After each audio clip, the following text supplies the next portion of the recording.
વાત જૂનાગઢની કરીએ, જે જિલ્લામાં બેફામ ખનીજ ચોરી ચાલતી હોવાનો કોંગ્રેસે આરોપ લગાવ્યો છે। જૂનાગઢમાં બેફામ ખનીજ ચોરીનો કોંગ્રેસના ધારાસભ્ય વિમલ ચુડાસમાએ આરોપ લગાવ્યો। ચોરવાડમાં બેફામ ખનીજ ચોરી ચાલતી હોવાનો તેમનો આરોપ છે અને ખનીજ માફિયાઓ સામે કાર્યવાહી કરવા માટે વિમલ ચુડાસમાએ રજૂઆત કરી છે। જો કે ખનીજ માફિયાઓના નામ સાથે વિમલ ચુડાસમાએ મુખ્યમંત્રીને આ અંગે એક પત્ર લખી ફરિયાદ નોંધાવી છે। અધિકારીઓની સાંઠગાંઠથી ખનીજ ચોરીનો વિમલ ચુડાસમાએ આરોપ લગાવ્યો। માફિયાઓ અધિકારીઓને લાખો રૂપિયાનો હપ્તો આપતા હોવાનો આરોપ છે। આ પત્રમાં પ્રવીણ રાઠોડ નામના વ્યક્તિ પર ખનીજ ચોરીનો આરોપ લગાવ્યો છે। આ સાથોસાથ લલિત રાઠોડ અને ચોરવાડના ભાણાવડલી ગામમાં ગેરકાયદેસર ખનનનો પણ આરોપ લગાવવામાં આવ્યો છે। ચોરવાડમાં શંકર મંદિરની બાજુમાં ગેરકાયદેસર ખનન થઈ રહ્યું છે।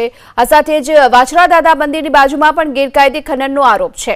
જો કે ચોરવાડમાં ભાબા બાપા મંદિરની બાજુમાં પણ ગેરકાયદેસર રીતે ખનન થતું હોવાનો આરોપ આ પત્રમાં લગાવવામાં આવ્યો છે।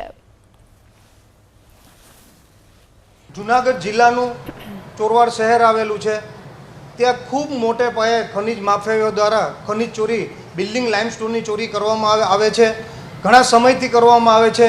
તેમાં ખનીજ માફિયા તરીકે પ્રવીણ રાઠોડ ઉર્ફે કેસરી અને લલિત રાઠોડ આ એક મોટા ખનીજ માફિયાઓ છે અને એ ખનીજ માફિયાઓ દ્વારા ખૂબ મોટા પાયે ચોરી કરવામાં આવે છે અને તેના સર્વે નંબર સહિત મેં પત્રમાં લખેલા છે।